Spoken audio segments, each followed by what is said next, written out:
Break ನಂತರ ಖಾಸಗಿ Chetan news ಅವರ ವಿಶೇಷ ಚರ್ಚೆಗೆ ಮತ್ತೊಮ್ಮೆ ಸ್ವಾಗತ. ಚರ್ಚೆಯನ್ನು ಮುಂದುವರಿಸ್ತಾ ಇದ್ದೇನೆ. ನಾಗರಾಜ್ ಅವರೇ, ಖಾಸಗಿ ದರ್ಬಾರ್ ಅಂದರೆ ಯಾವ ರೀತಿ ನೀವು ಹೇಳುವಂಥದ್ದು? ನೀವು ಭಾಳ ಮುಖ್ಯವಾದಂಥ 3-4 ಪ್ರಶ್ನೆಗಳಿದಾವೆ ಇದರಲ್ಲಿ. ಕ್ರಿಸ್ಪಾಗಿ ಒಂದನೇದು, ಚಾಲಕರಿಗೆ ಅವರ ಡ್ರೈವಿಂಗ್ ಲೈಸೆನ್ಸ್ಗಳು ಕೊಡೋದು ಅಂತ ಏನಿದೆ, ಇದನ್ನ ಇಲ್ಲಿವರೆಗೂ ಕೂಡ ಸರ್ಕಾರಗಳು ಮಾಡ್ತಾ ಬಂದಿದ್ದಾವೆ, ಸರ್ಕಾರದ ಇಲಾಖೆಗಳು ಮಾಡ್ತಾ ಬಂದಿದ್ದಾವೆ.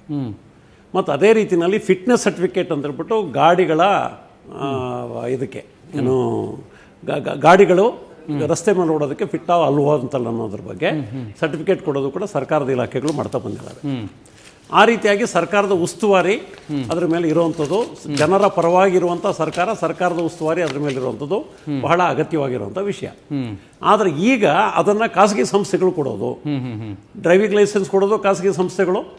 ಮತ್ತು ಯಾರಪ್ಪ ಫಿಟ್ನೆಸ್ ಸರ್ಟಿಫಿಕೇಟ್ ಕೊಡೋದು ಅಂತಂದರೆ, ಆ ಗಾಡಿಯನ್ನು ಮ್ಯಾನುಫ್ಯಾಕ್ಚರ್ ಮಾಡಿರೋರು ಫಿಟ್ನೆಸ್ ಸರ್ಟಿಫಿಕೇಟ್ ಕೊಡೋದು.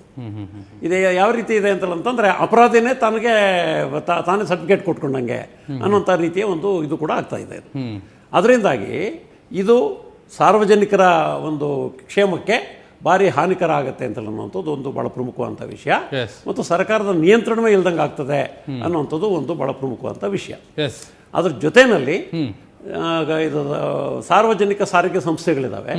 ಆ ಸಾರಿಗೆ ಸಂಸ್ಥೆಗಳಿಗೆ ದುರ್ಬಲ ಮಾಡುವ ಮತ್ತು ಖಾಸಗಿ ಸಂಸ್ಥೆಗಳಿಗೆ ಉತ್ತೇಜನ ಕೊಡುವಂಥ ರೀತಿಯ ಅನೇಕ ಅಂಶಗಳು ಈ ಕಾಯ್ದೆನಲ್ಲಿದ್ದಾವೆ ಅಂತಲ್ಲ ಅನ್ನೋಂಥದ್ದು. ಅದರಿಂದಾಗಿ ಕೂಡ ಸಾರ್ವಜನಿಕರಿಗೆ ಭಾರಿ ದೊಡ್ಡ ತೊಂದರೆ ಉಂಟಾಗುತ್ತೆ ಅಂತ. ಜಗದೀಶ್ ಕುಮಾರ್ ಅವರೇ, ಅಲ್ಲ, ಈಗ ಮ್ಯಾನುಫ್ಯಾಕ್ಚರರ್ಸ್ ಎಷ್ಟು ಜನ ಇದ್ದಾರೆ? 4-5 ಜನ ಇದ್ದಾರೆ.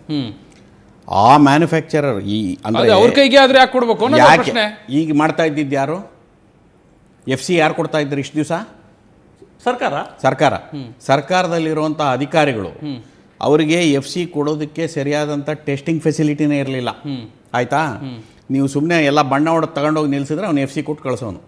There was no proper mechanism to check whether the vehicle was fit or not. ಇವರು RTO ಸರಿ ಇಲ್ಲ ಅಂತ. RTO ಅಲ್ಲ, RTO ಅಲ್ಲಿ ಆ ಫೆಸಿಲಿಟೀಸ್ ಇಲ್ಲ.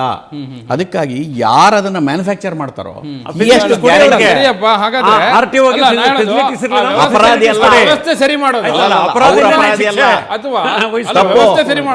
ಕಲ್ಪನೆ ಅದು. ಅಪರಾಧಿ ಅಲ್ಲ, ಮ್ಯಾನುಫ್ಯಾಕ್ಚರ್ ಮಾಡೋನು ಅಪರಾಧಿ ಅಲ್ಲ. 10 ವರ್ಷ ಆದ್ಮೇಲೆ ಮ್ಯಾನುಫ್ಯಾಕ್ಚರ್ ಮಾಡಿದಾಗ ಕೊಡಬೇಕು. ಪ್ರತಾಪ್ ಅವನೇ ಮಾಡಿರೋಂಥ ಗಾಡಿ ಅವನಿಗೆ ಪ್ರತಾಪ್ ನೀವೇ ಎಕ್ಸಾಮ್ ಬರ್ದು ನೀವೇ ವ್ಯಾಲ್ಯೂಯೇಷನ್ ಮಾಡ್ಕೊಳ್ಳೋ ಲೆಕ್ಕ ಬಂತು ಇದು ಅಂತ ಗೌರ್ಮೆಂಟ್ ಅವ್ರು ಮಾಡ್ತಾರ? ಪ್ರತಾಪ್ ಉಪ್ಪುಂದವ್ರೆ, ನಿಮಗೆ ಈ ಸರಿಯಾದ ಮಾಹಿತಿ ಬೇಕು ಅಂದ್ರೆ ದಯವಿಟ್ಟು ನನಗೊಂದು ಅನ್ಇಂಟರಪ್ಟೆಡ್ ಆಗಿ 1 ನಿಮಿಷ ಅಥವಾ 2 ನಿಮಿಷ ಕಾಲಾವಕಾಶ ಕೊಡಿ. ಅಲ್ಲಿ ನಾಗರಾಜ್ ಅವ್ರು ಮಾತಾಡ್ತಿದಾರಲ್ಲ, ಅವರು ಈ ರೀತಿ ಒಂದು ಬೊಗಳೆನ ಕಳೆದ ಒಂದು 65 ವರ್ಷಗಳಿಂದ ಬಿಟ್ಕೊಂಡು ಬಂದು ವೆಸ್ಟ್ ಬೆಂಗಾಲ್ ಮತ್ತು ಕೇರಳ ಯಾವ ರೀತಿ ಆಗಿದೆ ಅಂತ ಗೊತ್ತಿದೆ. ವಿಷಯಕ್ಕೆ ಬರ್ತೀನಿ, ಕೇಳಿಸ್ಕೊಳ್ಳೋ ವ್ಯವಧಾನ ವಿಷಯಕ್ಕೆ ಬರ್ತೀನಿ, ಕೇಳ್ಕೊಳ್ಳಿ. ನೀವು ಇಲ್ಲಿವರೆಗೂ ಬಿಟ್ಟಿದ್ದು ಕೂಡ ಬೊಗಳೆನೆ, ಕೇಳ್ಕೊಳ್ಳಿ. ಈ ಕೇಳ್ಕೊಳ್ಳಿ ಫಸ್ಟ್ ಯಾರು ಬಿಜೆಪಿಯ ಕೇಂದ್ರ ಸರ್ಕಾರ ಕೇಳ್ಕೊಳ್ಳಿ. ಈಗ ರಾಜ್ಯಗಳನ್ನು ಬಲಪಡಿಸ್ತೀವಿ ಅಂತ ಹೇಳೋದು, ರಾಜ್ಯಗಳ ಅಧಿಕಾರ ಕಿತ್ಕೊಳ್ಳೋದು, ಇದು ನಿಮ್ ಹೊಗಳೇ. ನೋಡಿ, ನಿಮಗೆ ಪ್ರಾಯ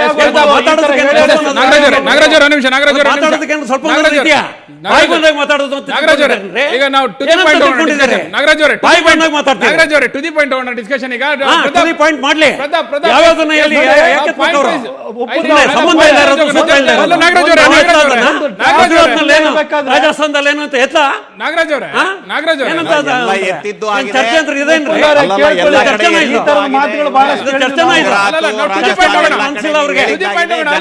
ಚರ್ಚೆ ಮಾಡಕ್ ಮನ್ಸಿಲ್ಲ. ಬಹುಶಃ ಇಲ್ಲಿ ಪೊಲಿಟಿಕಲಿ ಈಗ ನಾವು ಬಹುಶಃ ಅಲ್ಲಿ ವಾಗ್ದಾಳಿ ನಡೆಸೋದಕ್ಕಿಂತ ಪ್ರತಾಪ್ ಟು ದಿ ಪಾಯಿಂಟ್ ಹೋಗೋದಾದ್ರೆ ಅವ್ರು ಹೇಳ್ತಾ ಇರುವಂತದ್ದು ಮ್ಯಾನುಫ್ಯಾಕ್ಚರರ್ಸ್ಗೆ ಪಾಯಿಂಟ್ ಬರ್ತೀನಿ, ಕೇಳಿಸ್ಕೊಳ್ಳಿ. ಟು ದಿ ಪಾಯಿಂಟ್ ಯಾಕೆ ಈ ಮಾತನ್ನು ಹೇಳ್ಬೇಕಾಗಂತು ಅಂತಂದ್ರೆ, ಇಲ್ಲಿವರೆಗೂ ಖಾಸಗಿಗೆ ಹೋಗುತ್ತೆ, ಖಾಸಗಿಯವರು ಅವರೇ ಸರ್ಟಿಫಿಕೇಟ್ ಕೊಟ್ಕೊಳ್ತಾರೆ, FC ಕೊಟ್ಕೊಳ್ತಾರೆ ಅಂತ ಯಾರು ಹೇಳಿದ್ದು ನಿಮಗೆ? ನ್ಯಾಷನಲ್ ರೋಡ್ ಸೇಫ್ಟಿ ಅಥಾರಿಟಿ ಅಂತ ಬರುತ್ತೆ. ಆ ಅಥಾರಿಟಿ ಏನಂತ ಹೇಳಿದೆ ಅಂತಂದ್ರೆ, ಇವತ್ತು ಇಡೀ ದೇಶಾದ್ಯಂತ ಇವತ್ತು ನೀವು ಲೈಸೆನ್ಸಿಂಗ್ ಪ್ರತಿ ರಾಜ್ಯಗಳ ಹಂತದಲ್ಲಿದೆ. ಇವತ್ತು ರಾಜ್ಯ ಮಟ್ಟದಲ್ಲಿ ಲೈಸೆನ್ಸಿಂಗ್ ಕೊಡ್ತಾರೆ.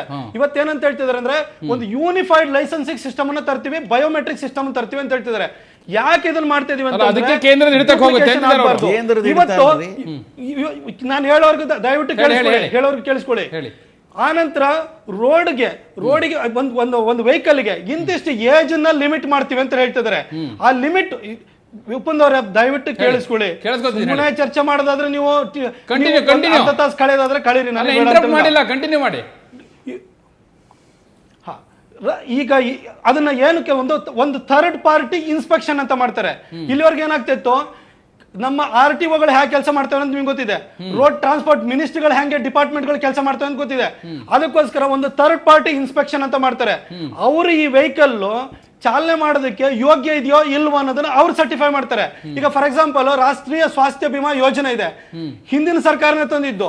ಅದರಲ್ಲೂ ಕೂಡ ಇವತ್ತು ಅದನ್ನ ಕಾರ್ಡ್ ಏನು ಹೆಲ್ತ್ ಕಾರ್ಡ್ ಇಶ್ಯೂ ಮಾಡೋಂಥದ್ದು ಥರ್ಡ್ ಪಾರ್ಟಿ ಕೊಟ್ಟಿದ್ದಾರೆ. ಯಾಕೆ ಅಂತಂದ್ರೆ ಇಷ್ಟು ಲಾರ್ಜ್ ಸ್ಕೇಲ್ ಅಲ್ಲಿ ಅದನ್ನ ತರಬೇಕಾದ್ರೆ ಸರ್ಕಾರಿ ಒಂದು ಮಷಿನರಿನ ಯೂಸ್ ಮಾಡಿ ತರಕ್ ಆಗಲ್ಲ ಅನ್ನೋದು ಒಂದು ಕಾರಣಕ್ಕೆ. ಆಮೇಲೆ ಈ ಕಾಯ್ದೆ ಏನಿದು, ಈ ವಿಧೇಯಕ ಕಾಯ್ದೆ ಆದ 1 ವರ್ಷಗಳೊಳಗಡೆ ಇದನ್ನ ಇಂಪ್ಲಿಮೆಂಟ್ ಮಾಡಬೇಕು. ಜೊತೆಗೆ 2 ವರ್ಷಗಳೊಳಗಡೆ ಎಲ್ಲಾ ಲೈಸೆನ್ಸಸ್ ಅನ್ನು ಕೂಡ ಹೊಸದಾಗಿ ಇಶ್ಯೂ ಮಾಡಬೇಕು. ಹಾಗಾಗಿ ಒಂದು ಥರ್ಡ್ ಪಾರ್ಟಿ ಅಂತ ಯೋಚನೆ ಮಾಡ್ತಾರೆ. ಈ ಒಂದು ಕಾಯ್ದೆನ ತರಬೇಕಾದ ಅಗತ್ಯ ಯಾಕೆ ಬಂತು ಅನ್ನೋದು ನಿಮ್ಗೆ ಹೇಳ್ತೀನಿ. ಇವತ್ತು ರೋಡ್ ಸೇಫ್ಟಿ ಅನ್ನೋದು ಎಷ್ಟು ಇಂಪಾರ್ಟೆಂಟ್ ಅನ್ನೋದಕ್ಕೆ ಒಂದು ದಿನಕ್ಕೆ 1 ವರ್ಷಕ್ಕೆ 4,87,000 ಆಕ್ಸಿಡೆಂಟ್ಸ್ ಗಳಾಗುತ್ತೆ. ಅದರಲ್ಲಿ 1,38,000 ಜನ ಸತ್ತೋಗ್ತಾರೆ. ಒಂದು ದಿನಕ್ಕೆ 377 ಜನ ಈ ಆಕ್ಸಿಡೆಂಟ್ ಗಳಿಂದ ಸಾಯ್ತಿದ್ದಾರೆ. 100 ಕ್ರಾಶ್ 100 ಕ್ರಾಶ್ ಗಳನ್ನ 100 ಅಪಘಾತಗಳನ್ನ ತೆಗೆದುಕೊಂಡ್ರೆ ಸಮಯ ಕೊಡ್ತೀರೋ ಅಷ್ಟು ಸಮಯ ನಮಗೂ ಕೊಡೋಗಿದ್ರೆ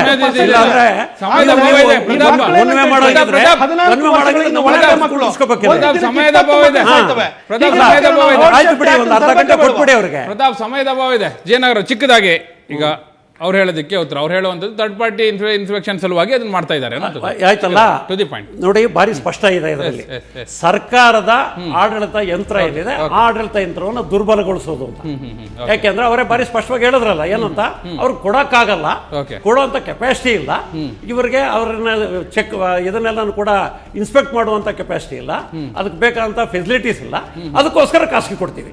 ಅದು ಬಲಗೊಳಿಸ್ರಿ ಅದನ್ನ. ಅವ್ರಿಗೆ ಸರ್ಕಾರಿ ಆಡಳಿತ ಯಂತ್ರ ಅನ್ನೋದು ಸಾರ್ವಜನಿಕರ ಪರವಾಗಿರೋದು, ಜನರ ಪರವಾಗಿರೋದು, ಅದನ್ನ ಬಲಗೊಳಿಸಿ ಹೆಚ್ಚು ಕೊಡಿ ಸಿಬ್ಬಂದಿ. ಬದಲಾಗಿ ಖಾಸಗಿಯವರು ಲಾಭ ಮಾಡ್ಕೊಳ್ಳಕ್ಕೆ, ಅವ್ರು ಬೇಕಾದಷ್ಟು ಚಾರ್ಜ್ಗಳು ಮಾಡ್ಕೊಳ್ಳಕ್ಕೆ ಅವಕಾಶ ಮಾಡಿಕೊಡೋದು ಏನಂತ ಅದೊಂದು ಬಹುಶಃ ಈಗ ಮಸೂದೆಯನ್ನ ಏನ್ ತರ್ತಾ ಇದ್ದಾರೆ ಇದನ್ನ ಯಾಕೆ ಮಾಡಿದಾರೆ ಅಂತಂದ್ರೆ, ನಿಮಗೆ ಅದರೊಳಗಡೆ ಹೊಸದಾಗಿ ಕೆಲವೊಂದು ಇದನ್ನ ಹೊಸದಾಗಿ ಒಂದು ಫೈನ್ ಗಳನ್ನ ಬೇರೆ ತರ ಹಾಕಿದ್ದಾರೆ. ಇವಾಗ ಏನಂತಂದ್ರೆ, ಒಂದು ಟ್ರಾಫಿಕ್ ವೈಲೇಷನ್, ಒಂದು ಟ್ರಾಫಿಕ್ ರೂಲ್ಸ್ ಅನ್ನ ವೈಲೇಟ್ ಮಾಡ್ತು ಅಂತಂದ್ರೆ ಮೊದ್ಲು ಇದನ್ನಂತ 100 ರೂಪಾಯಿ ಪೆನಾಲ್ಟಿ ಬದಲಾಗಿ ಈ ಸರಿ 2,500 ರೂಪಾಯಿ ಪೆನಾಲ್ಟಿ ಹಾಕ್ತಾ ಇದಾರೆ. ಇದು ಯಾಕೆ ಅಂತಂದ್ರೆ ಇದೊಂದು ಡೆಟರೆಂಟ್ ಆಗಿ ಇದನ್ನ ಯೂಸ್ ಮಾಡ್ತಾ ಇದ್ದಾರೆ. ಜೊತೆಗೆ ಇಂಪ್ರಿಷನ್ಮೆಂಟ್ ಇದೆ. ಇವತ್ತು ರೆಕ್ಲೆಸ್ ಡ್ರೈವಿಂಗ್ ಇಂದಾಗಿ ಇವತ್ತು ಡೆಲ್ಲಿ ಚಾನೆಲ್ ಏನು ಹೇಳ್ತಾರೆ, ಡೆಲ್ಲಿ ಪಬ್ಲಿಕ್ ಟ್ರಾನ್ಸ್ಪೋರ್ಟ್ ಜೀವಕ್ಕಿಂತ ಯಾವುದು ಡ್ರೈವಿಂಗ್ ಮಾಡಿದ್ರೆ ಸಮಸ್ಯೆಗಳಾಗುತ್ತೆ. ಮದ್ಯಪಾನ ಸೇವನೆ ಮಾಡ್ಕೊಂಡು ಎಷ್ಟು ಜನ ಡ್ರೈವ್ ಮಾಡಲ್ಲ ಹೇಳಿ. ಖಂಡಿತ